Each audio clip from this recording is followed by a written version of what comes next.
They laughed when John Whitaker dropped $5 silver into the dust. Laughed like he'd lost his last thread of sense. Like age and solitude had finally cracked something deep inside him. But John said nothing. Just stood there, weather-worn coat brushing against his boots, as the laughter rolled over the cracked town square. Cotton Ridge, New Mexico. Winter had sunk its teeth in early that year. The sun hung low and brittle, casting long shadows from buildings that hadn't seen a fresh coat of paint in 2 decades. Behind the feed store, the dirt was packed hard from years of boots and cattle hooves. That's where they brought her. No name was announced, no bidding rules. Just a roped figure led out like livestock. She stood still barefoot, blind, and battered. Deer-hide dress torn at the hem, hair tangled with dust and ash. Her pale gray eyes never blinked, never moved, only stared through the cold.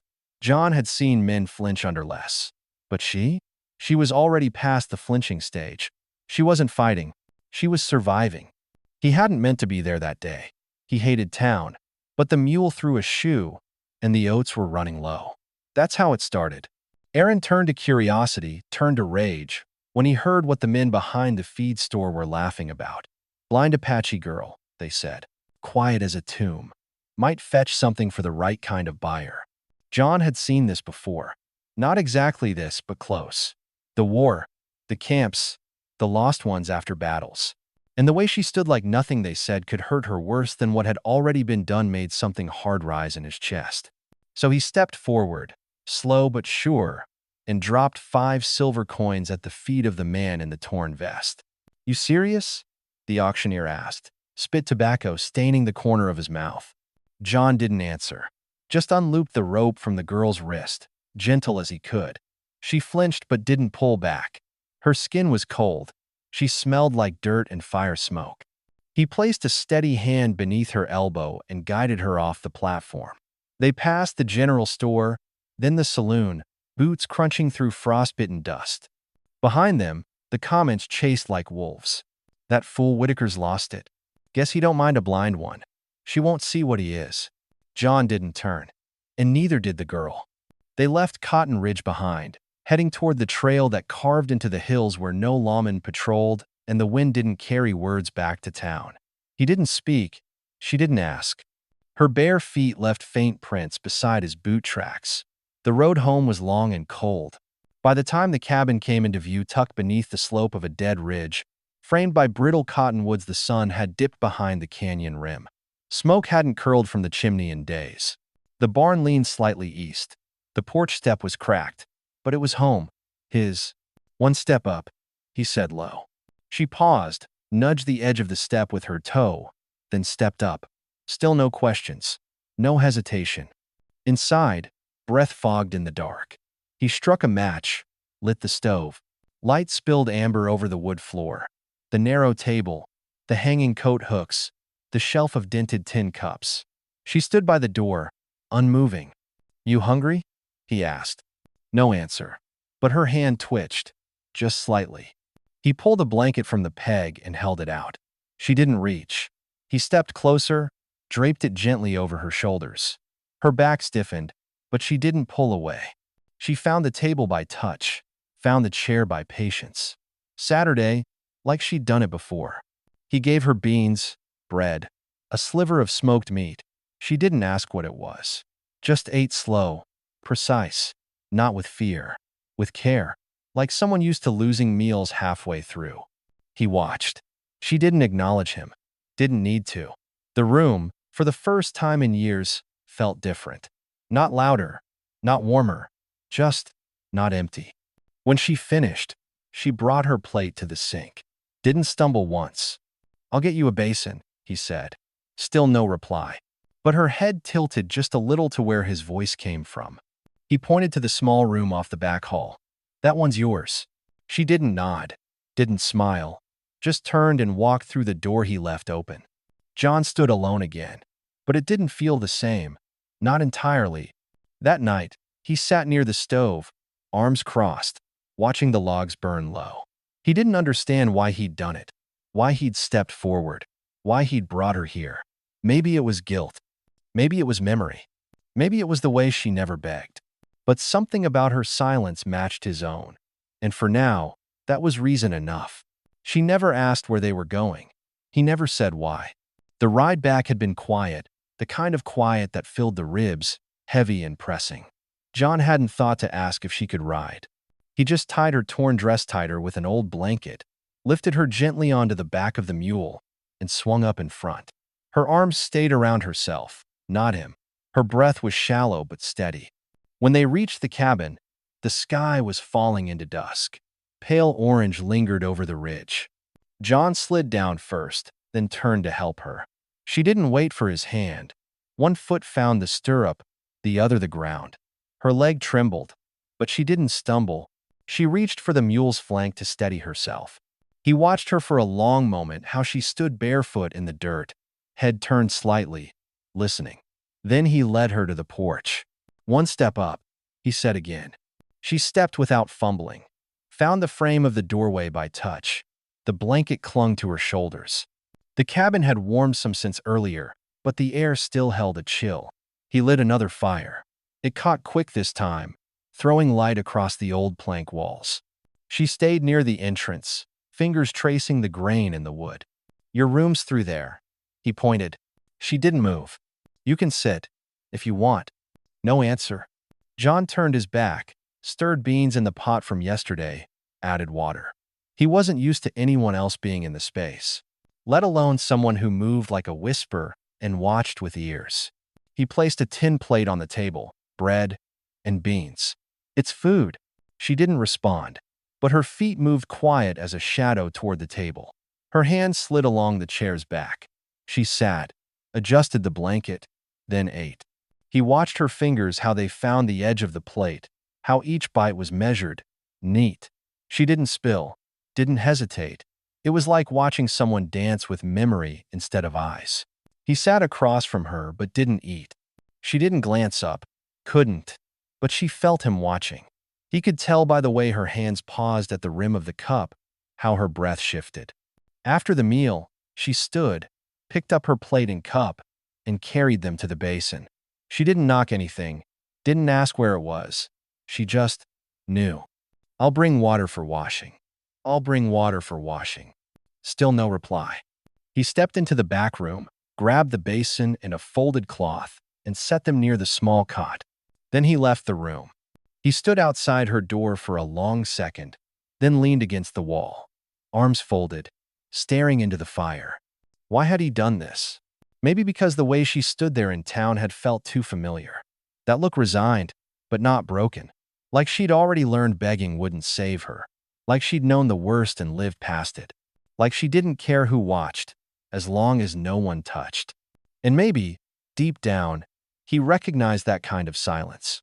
He didn't even know her real name. Just what the drunk had mumbled, tea or ta, something like that. Didn't know if she had people or if they'd ever come for her. But for now, she was here, and he wasn't going to send her back. In the room behind the door, he heard the soft creak of floorboards. Movement. The brushing of fingers along walls. She was pacing, mapping, learning. She wasn't lost. She was learning. He sat in the chair by the fire, boots crossed, and watched the flames flicker up the iron grate. She hadn't said a word. Neither had he, really. But for the first time in years, someone else was breathing in the same space. And it changed everything. She moved like part of the cabin, now quiet, certain, unseen. By the second morning, the space no longer felt untouched. The air held warmth, not just from the stove, but from breath, movement, presence. John noticed the change before he opened his eyes. The fire hadn't gone out. There were fresh ashes in the grate. The kettle had water in it. No sounds had woken him, yet she had moved first. He stepped into the main room. She was near the hearth, one hand on the wall, the other pacing slow, heel to toe. 8 steps from stove to table, 8 steps back. Her brow furrowed slightly, lips pressed tight, not in pain, but in focus. She wasn't guessing. She was measuring. John didn't speak, just watched from the hallway. She tapped each corner lightly with her toe, ran fingers across the table's edge, then the chair's back. She moved to the shelves, touching each jar like reading with her hands. When she reached the broom behind the door, she pulled it forward, tested its length, then began sweeping. It wasn't perfect. The strokes were slow, the corners double-checked, but she was doing it on her own, with nothing but memory and sound. He stepped outside, mug in hand, letting the cold bite his face. The mule snorted in the corral. Sky overcast. No wind. Stillness, except for the steady scrape of straw bristles against the wood floor behind him. She didn't ask to be told. She just did. He stayed on the porch until he heard the sweep pause. When he came back in, she had returned the broom to its spot almost exactly. A half-inch off, maybe, but closer than he expected. He walked to the table, set down 2 pieces of bread, a strip of jerky, poured coffee into a tin cup. She found her way there without prompt. Saturday, in the same chair as before. Fingers explored the rim of the cup until they found the handle. She sipped slow, folded a small piece of bread into her palm. "You don't have to save it," John said softly. She paused, then placed the folded piece back on the plate and finished the rest. After breakfast, she rose and touched the shelf again. Her hands moved slow but deliberate. She found a sack of beans, felt the weight, returned it carefully. John retrieved a bundle of cloth from the back room, a piece of dark brown cotton he hadn't touched since his wife passed. He laid it on the table, smoothed it out, took thread and a dull needle from a tin, cut, measured, began sewing. He didn't say what it was for. She didn't ask. But her head tilted toward the sound of scissors, the pull of thread. Her fingers kept busy wiping the table, refolding the blanket, but her ears followed every motion he made. By late afternoon, he'd stitched something roughly shaped like a dress. Long sleeves, drawstring at the waist, high collar. Simple, clean. He walked over, held it out. She didn't reach. So he stepped closer and let it brush her hands. Her fingers ran down the seam, across the neckline. She stood and turned to face him. She didn't speak, just nodded once, then stepped into her room. He let out a slow breath. 15 minutes later, she returned wearing it. The fit was loose, but decent. The skirt long, the collar modest. Her hair was rebraided, tighter now. She stood straight. "You saw this?" she asked.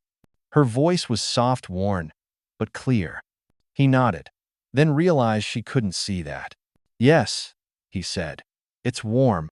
She stepped forward. Not close enough to alarm, but enough to reach. One hand pressed gently to the center of his chest, fingers spread, measuring him. Then she turned and moved back toward the stove. That night, they sat near the fire, bread between them, knees nearly touching. They didn't talk, but they didn't need to. She counted steps in the dirt, like she was claiming the land. The sun had climbed higher than usual. Before John noticed, the cabin felt too quiet. No soft footsteps, no rustle of cloth or scrape of broom, just stillness. Then he saw her outside, barefoot, wrapped in her old blanket over the new dress. She was walking slow, methodical circles in the yard. Her hand grazed the cabin wall as she traced outward. 1 foot forward, pause, another, then a pivot. She was building a map in her head, 1 step at a time. He didn't interrupt. She reached the porch post and stopped, fingers wrapping gently around the worn wood, then turned and made her way toward the fence. The ground there dipped slightly, and she stumbled only for a second before her hand found a stray branch and steadied herself. John stepped outside, careful not to let the screen door slam. "You're far from the wall," he said. She turned her head toward his voice, but not her body. "I counted." He nodded again, forgetting she couldn't see. "It's 24 steps to the edge of the chicken coop," she added. He raised an eyebrow.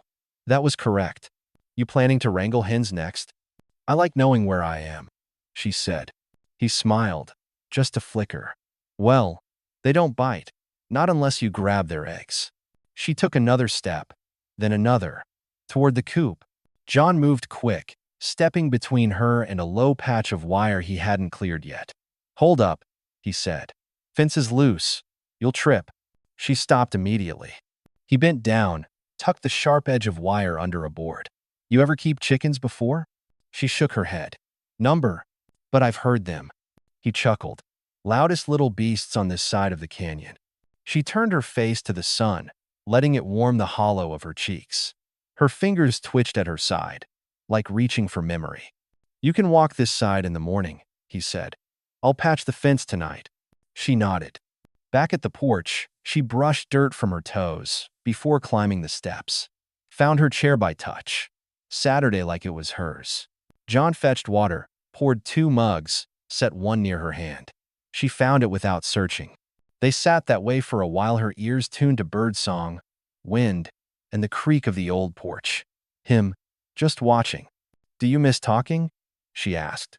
Sudden. He blinked. Sometimes. I used to talk a lot, she said. Before. John waited. When I lost my sight, she continued. People stopped answering. He didn't know what to say to that. So he said the truth. I'm not good with words. Ensa. That's all right, she said. I'm better with quiet now. The wind shifted, carrying the scent of wood smoke and something sweet, wild sage, maybe. Lena's head tilted again, as if chasing the scent. She reached down, her knee brushing against his boot. Didn't pull back. He didn't move either. And in that small contact, barely more than fabric on leather, something passed between them. Not romance. Not yet. But recognition. The kind that says, I know where you are, and I'll stay here too. Lena no longer waited inside. She stepped into the rhythm of his days. By the second week, she was part of the morning routine. Before the rooster crowed, she was at the stove, coaxing flame from coals, filling the kettle, cutting thick slices of bread. John never told her when to wake or what to do. She simply began doing it. She learned by sound. The scrape of his boots meant he was heading for the barn. The heavy clunk of the feed bucket told her where he stood. She mapped not just the cabin, but the land around it. One day at a time, one step at a time. That morning, he found her standing just outside the tool shed, hands at her sides, chin lifted toward the sun. I want to help, she said. With what? Everything. He scratched the back of his neck. You know how to saddle a mule? She shook her head. All right, he said. Then we start there. He placed a blanket across the rail, then the saddle. Showed her each part, one at a time. Let her run her hands along the leather, feel the buckles, the straps. He described how tight the girth should be, how the cinch must lie flat. She listened with her hands, not her ears. And she didn't forget. By noon, she was tying the saddle on herself. A little crooked, but workable. Not bad, he said. I can feel it lean left. He chuckled. We'll fix that. She smiled, not with her mouth, but with her shoulders, her posture. It was the first time he saw her relax. That afternoon, she cleaned the trough while he repaired the fence. Her fingers bled from a splinter she didn't mention. He saw her wince, wrap a cloth around it, and keep scrubbing. At supper, they sat across from each other. A fire crackled behind them. The silence wasn't empty. It was warm, companionable, familiar. John poured her a second cup of coffee. She reached for it before it touched the table. Where did you learn to move like that? He asked. I listened, she said, and you always set it down in the same place. He smiled, just faintly. She shifted forward slightly, arms on the table, hands relaxed. Did your wife sit here? John's expression darkened a breath, then softened. Yeah, right there. She must have been kind. She was, he said. And sharp. Could skin a rabbit faster than I could blink. Lena didn't smile, but she nodded. Solemn. She would have liked that you gave me her room. He didn't answer. The wind outside picked up. The candle on the table flickered. Lena reached forward, fingertips brushing the edge of his cup. Then slowly her hand slid toward his. John didn't move. When her fingers found the back of his knuckles, she didn't pull away, just rested there. Warm, steady, present. He turned his palm over and let their hands sit together, rough skin against smooth, silence against silence. They stayed that way for a while. No words, no promises. Just two people who had chosen to sit across from each other and not look away. She had memorized the way the desert wind bent the grass, and now it guided her steps. The rain came hard that evening. Thick, sudden, slanting sideways against the windows like the sky was shaking loose its sadness.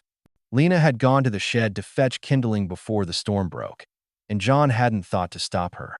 He heard the rain first. Then the door creaked open. She stepped in, soaked, hair dark and heavy, dress clinging to her knees, fabric plastered to her skin.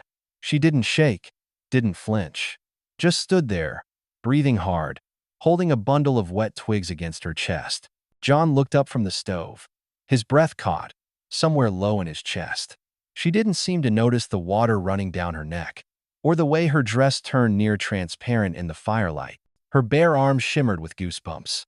"I told you I'd get the wood," he said, softer than usual.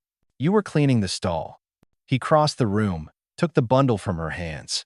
Her fingers lingered an extra second before letting go.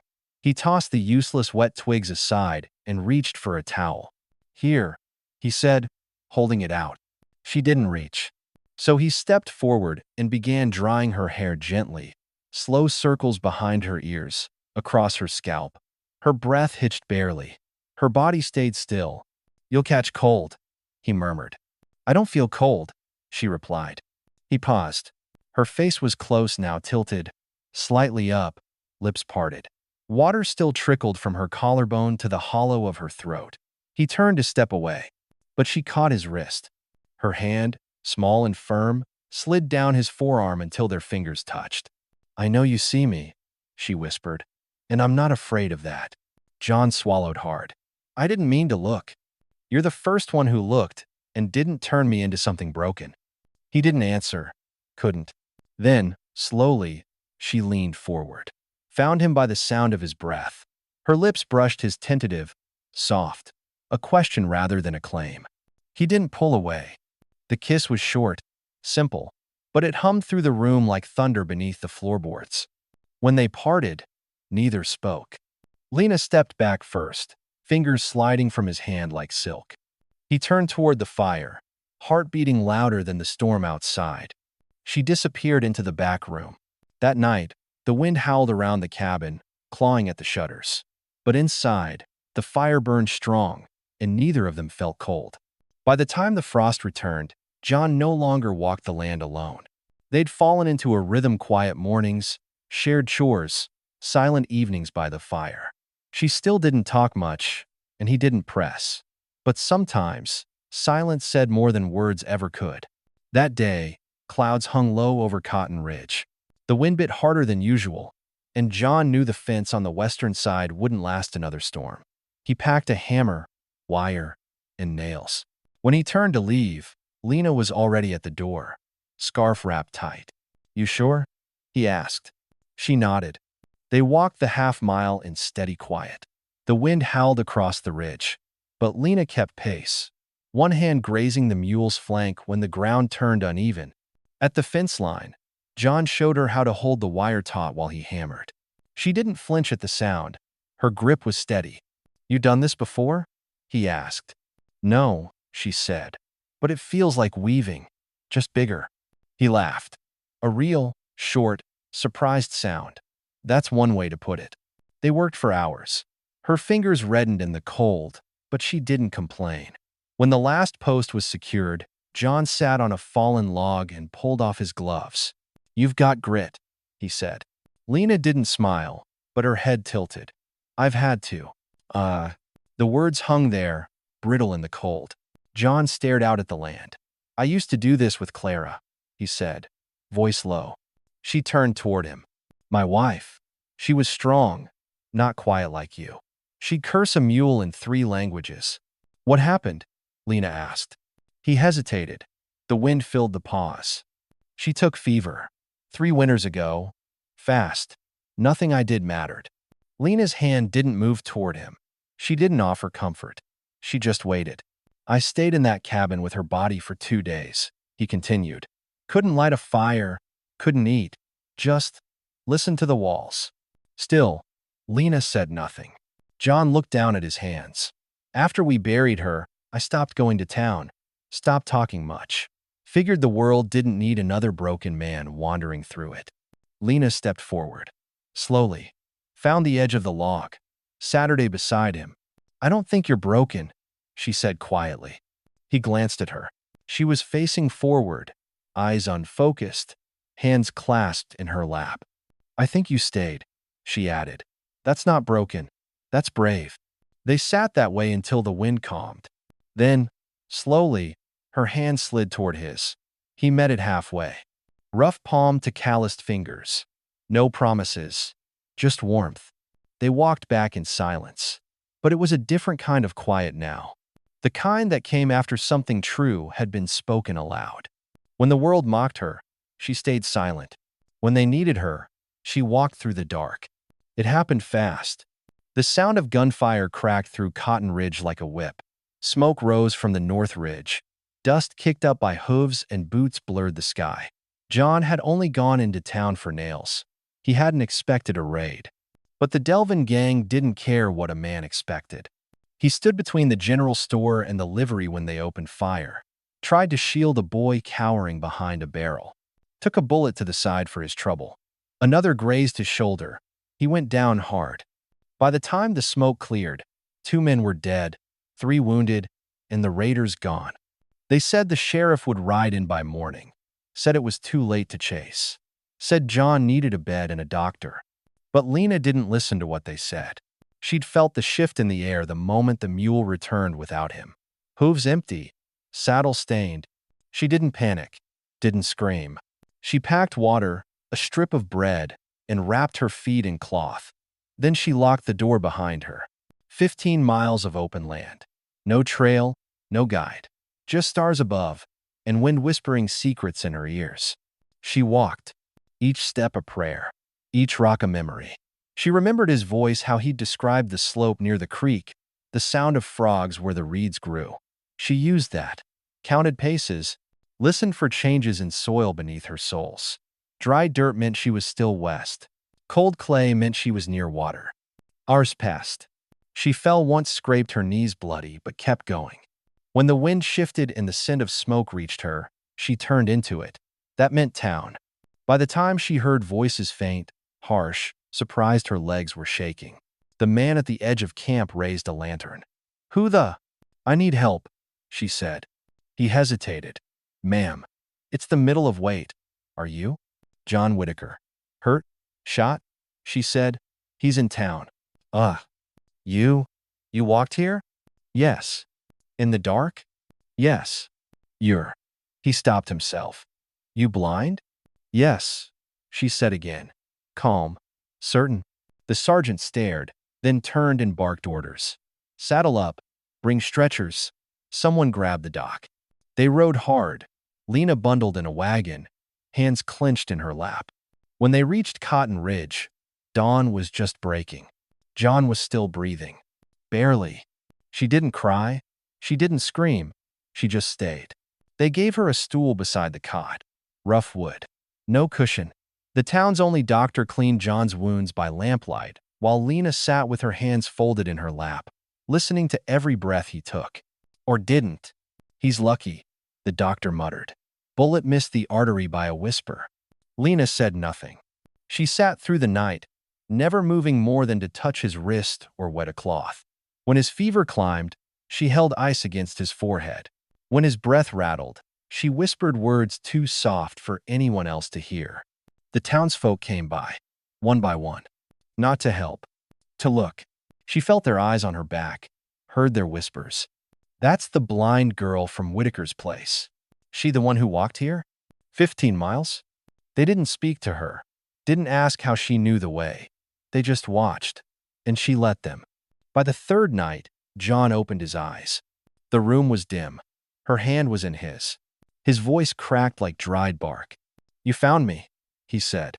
"I listened," she replied. "And I remembered." He tried to sit up, winced, failed. "You shouldn't have come." "If I hadn't," she said, "you wouldn't be here." His fingers closed around hers tighter. They kept him another day, then let him return home in a wagon. Lena rode beside him, one hand on his shoulder the entire way. He slept most of the ride, but when he woke, he found her still there. At the cabin, she helped him to the bed, changed his bandages, fed him broth. She moved like she'd done it all her life. He couldn't look away. "You scare me," he said once, voice low. "Why?" "Because I don't know how I ever lived without you."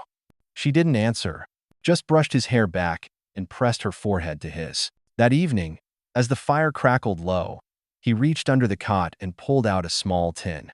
Inside was a silver ring tarnished, old, worn smooth from years. "I don't have much," he said, "but I have this." She didn't move. "I want to give it to you. Not because I saved you, but because you saved me." Lena took the ring, ran her thumb along the edge, then slipped it on. It fit. She leaned in, kissed him slow, sure, soft. No one saw it but the fire. But the fire never forgot. They returned to the cabin. It looked the same, but it wasn't Adias. The walls still bore the same scratches. The floor still creaked near the stove. But the silence inside had changed. It was softer now, fuller, like the place had exhaled after holding its breath too long. John walked slower, one hand still pressed to his side where the wound healed. Lena moved beside him, steady and sure, guiding him though she couldn't see. She scrubbed the table clean that first morning, hung new herbs to dry. She patched the worn curtains with the same brown cloth he'd sewn for her dress. He fixed the fence, one post at a time, while she held the wire steady. Neither said the word home, but they both felt it. Neighbors stopped by more often. Not to stare this time, but to help. A sack of flour here, a bundle of firewood there. No one said much, but John noticed they nodded to Lena now. One even tipped his hat. One evening, she stood at the edge of the porch, hand resting on her belly, quiet. He watched her from the steps, a soft smile playing on his lips. "I built something," he said, pointing to the barn. She turned her head. "What?" "A room, back of the cabin. Has space for a crib." She didn't reply, just crossed the yard, slow, deliberate, and found his hand. Inside, he took out a coin, an old silver dollar, worn smooth. He had shaped it into a circle, carved a small heart at the center, and threaded it onto a string. "It's not much," he said, "but it's yours." She tied it around her neck, without a word. They sat together on the porch, firelight flickering through the window behind them. She leaned her head on his shoulder. His arm came around her like it had always belonged there. Outside, the snow began to melt. Inside, something had already bloomed. The baby came in spring, just after the apricot tree behind the cabin bloomed. John had never seen anything so small, or so loud. The child arrived with fists clenched and lungs strong, wrapped in the same blanket Lena once wore when she first arrived. Now it smelled of lavender and clean cotton. Lena held the baby close, humming soft melodies in a language John didn't understand, but always paused to listen to. Her face, usually calm and unreadable, softened into something radiant. She never flinched when the baby cried, never hesitated when it reached for her. She moved with purpose, gentle, sure, full of knowing. John built a cradle from pine wood. Not perfect, one leg shorter than the others, but sturdy. He sanded it smooth, carved small wildflowers along the sides. When he showed it to Lena, she traced each line with careful fingers, smiling without sound. Neighbors brought gifts: a quilt, jars of preserves, a small book with raised letters someone thought the child might use someday. The woman who once crossed the street to avoid Lena now brought warm bread and stayed for tea. They named the baby Hope. No last name, no explanation, just Hope, because that was what she was. On quiet nights, when the fire burned low and the baby slept between them, John would watch Lena breathe.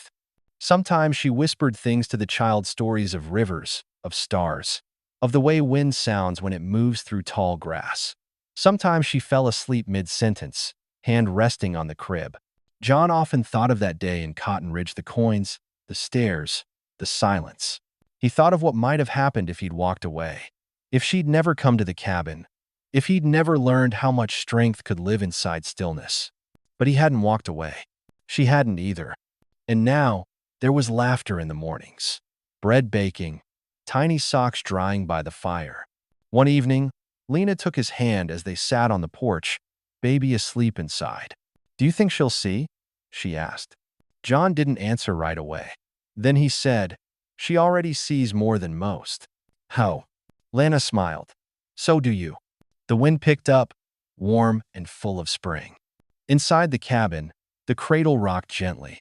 And outside, beneath a sky full of stars, two souls who had once been lost sat side by side, not speaking, not moving, just staying. And that, as always, was enough. Spring arrived quietly in Cotton Ridge. The baby, now giggling in her cradle, had brought new life to the cabin. Lena, once a silent shadow, moved with purpose and peace.